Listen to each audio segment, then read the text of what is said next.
Gracias por continuar en esta emisión de Observatorio. Estamos desde el Senado de la República, apenas unas horas después de que la Cámara Alta, como se le conoce, aprobara la reforma constitucional en materia de telecomunicaciones, y para ello conversamos ahora con el senador Javier Corral del Grupo Parlamentario del PAN, la senadora Alejandra Barrales del PRD. Estábamos, Javier, haciendo un recuento de las novedades de la reforma para introducir, digamos, contrapesos en los órganos autónomos que en buena medida tendrán la responsabilidad de tomar las decisiones desde el Estado para mantener la competencia y salvaguardado el interés público en estas materias. Sí, hay también dos medidas que me parecen muy importantes, o una que homologó las dos opiniones que van a emitir tanto la SCT como la Secretaría de Hacienda. Desde siempre dijimos que estas opiniones distorsionan la autonomía del órgano regulador del IFETEL y de COFECO, y que realmente eran chipotes que venían en la minuta de la Cámara de Diputados.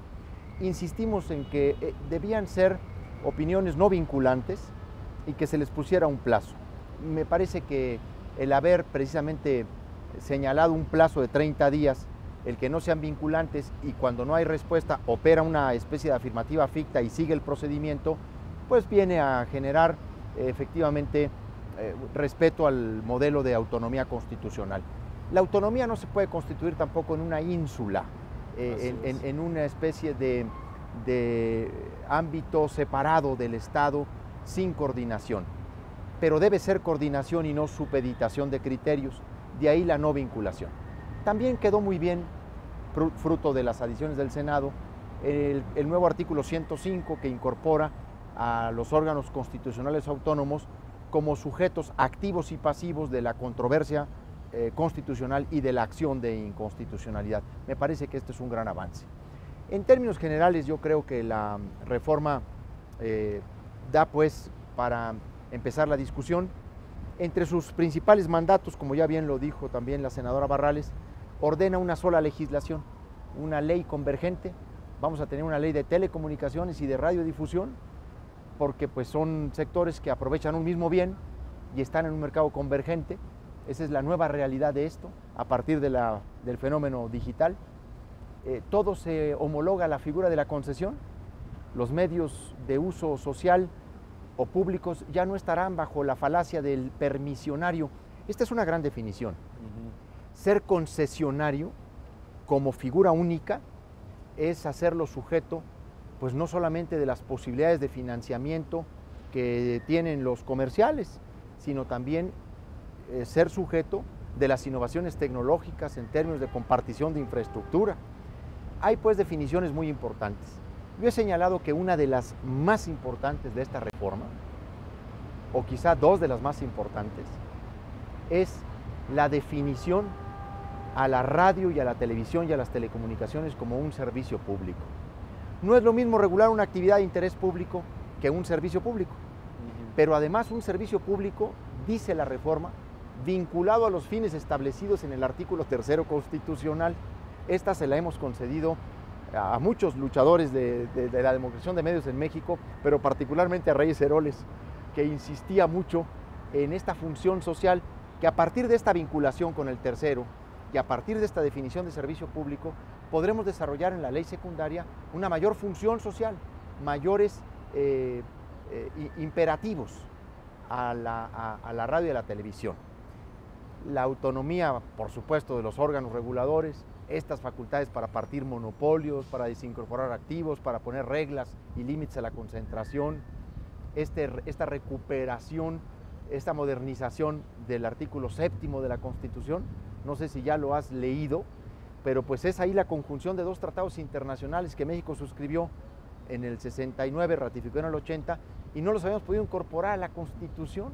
Está ahí un vuelco modernizador en materia de reformas de libertad de expresión, de libertad de información, de derecho a la información de los mexicanos.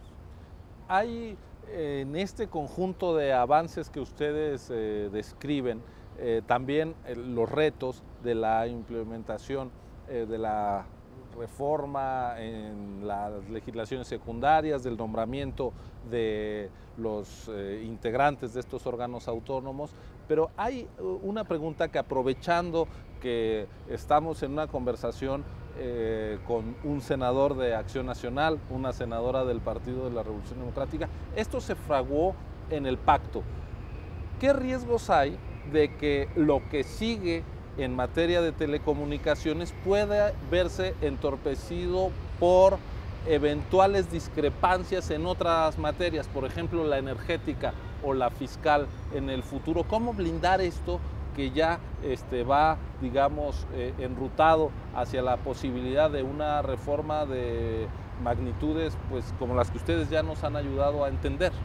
Bueno, yo haría una distinción importante, reconociendo el papel trascendente que ha jugado el pacto como una herramienta donde yo he dicho, sobre todo como oposición, estar participando en el pacto.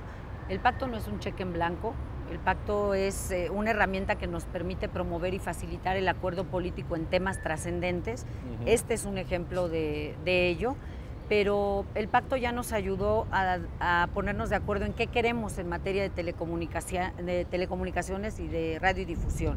Lo que sigue ahora son los cómo.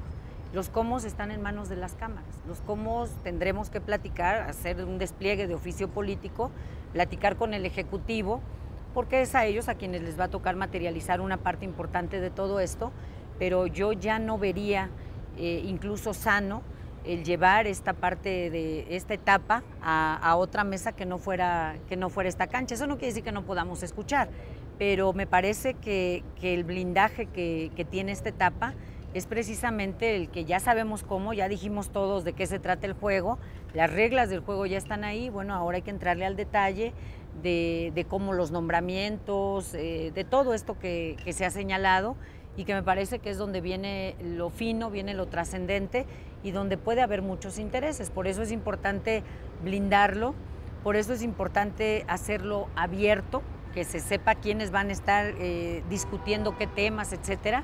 Pues siempre es bueno que haya ese observatorio ciudadano que tú comentas y que yo creo que en todos sentidos nos va a ayudar. Y me parece que algo que también es muy importante destacar a partir de esta reforma, en mi opinión, es la fortaleza que le estamos devolviendo al Estado. Ya nos habíamos resignado a ver cada vez cómo poco a poco se va debilitando el Estado, las instituciones, y en el Senado y en todo este proceso lo que estamos creyendo es de nueva cuenta en el Estado. Le estamos devolviendo esa fortaleza, y yo destacaría de esta reforma, por ejemplo, la posibilidad de que el Estado cuente por primera vez con su propia red, de su propia infraestructura tecnológica a mediano y largo plazo. No es algo inmediato, pero bueno, vamos a ser de los pocos países que vamos a servicios de telecomunicaciones al mayoreo. Para poder contar con todo esto, vamos a ser de los pocos países. No conozco muchos que tengan esta posibilidad y me parece que eso es un gran éxito. No está prohibido que se ayude de iniciativa privada, pero me parece que eso es muy importante porque no solamente es el concepto de que sea un Estado rector, sino que realmente va a tener herramientas y realmente va a tener las posibilidades de algo que ha sonado mucho, sobre todo con los jóvenes, que es el derecho libre a Internet, y que hay que decirlo con claridad para que nadie se diga pues engañado y no se trate de vender otras ideas. Nuestra aspiración es que haya el acceso libre para toda la gente en todas las comunidades y demás, pero tendrá que ser un asunto paulatino. Ahí están las bases, ahí está esta red de la que se le estará dotando al Estado, pero importante decirlo, no es a partir de esta reforma que habrá Internet gratuito para todos en todo el país. Es muy importante señalar. Yo quisiera retomar una parte de lo que Alejandra dijo al principio sobre el tema del pacto. Sí. A mí me parece muy importante que el pacto debe tener una transformación. Yo parto de la base de que el pacto debe tener una revisión de los mecanismos como construye los acuerdos para presentar iniciativas tanto al interior de los partidos como ya dentro del Consejo Rector. Pero yo creo que si tiene esa transformación, el pacto debiera permanecer. E incluso yo no estaría tan en desacuerdo de que ahí se pudiera procesar una iniciativa de ley reglamentaria de esta reforma constitucional, porque ahí hay por ahora un mecanismo que es mucho más interesante y más protegido frente a las presiones de los intereses fácticos, de los grandes intereses económicos. No digo que no permeen, permean y derribaron muchas cosas, de la iniciativa. Esta iniciativa tuvo 27 versiones, ¿verdad? Por lo menos 27 versiones. Y fue un juego de serpientes y escaleras.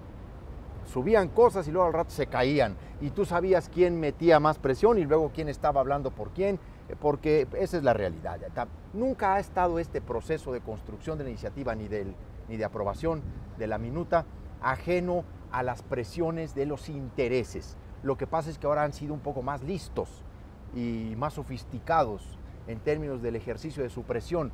Ya no lanzaron la embustera campaña mordaza o la embustera operación de censura de libertades, ¿no? Ahora fueron directamente con representantes propios dentro del pacto y en las cámaras a tratar de aminorar o meter cosas. Pero hoy el pacto, con todas las quejas que tengamos de los mecanismos excluyentes, ha sido no solo un facilitador del acuerdo. Lo que presentó el pacto fue de gran calado. Le faltaban cosas, sí, pero fue de gran calado. Las cámaras terminaron achicando la iniciativa. Yo digo, eso es lo que nos va a pasar y nos puede pasar en otras leyes secundarias. Siempre es muy importante que el presidente de la República, como un factor importante de poder en el país, hay que admitirlo, esté de entrada en el lanzamiento de una iniciativa. Es un poder que hay que aprovechar. No es lo mismo que lo presenten los coordinadores parlamentarios a que también lo firme Peña Nieto. Pues ese es un mensaje también muy importante de poder. Le toca ejecutar. Pues yo les agradezco, creo que nos han ayudado, uno, a comprender la reforma, pero también la complejidad de la operación política que está teniendo lugar en donde debe tener lugar, que es en la representación popular, en la Cámara de Diputados, en la Cámara que resume el Pacto Federal. Quedan pues muchos obstáculos que sortear para que lo que hasta ahora ha sido aprobado aterrice en la realidad. Desde TV UNAM les agradecemos nuevamente su disposición por explicar a los universitarios y al público en general esta materia en donde en buena medida nos estamos jugando, sí, el acceso a la información, el derecho a la información y también la calidad de la democracia mexicana. Muchas gracias a ambos y por supuesto gracias a ustedes por haber acompañado esta emisión de Observatorio. Ya lo sabe, el domingo a las 9 de la noche repetición y nos vemos la próxima semana aquí en TV UNAM. Muchas gracias.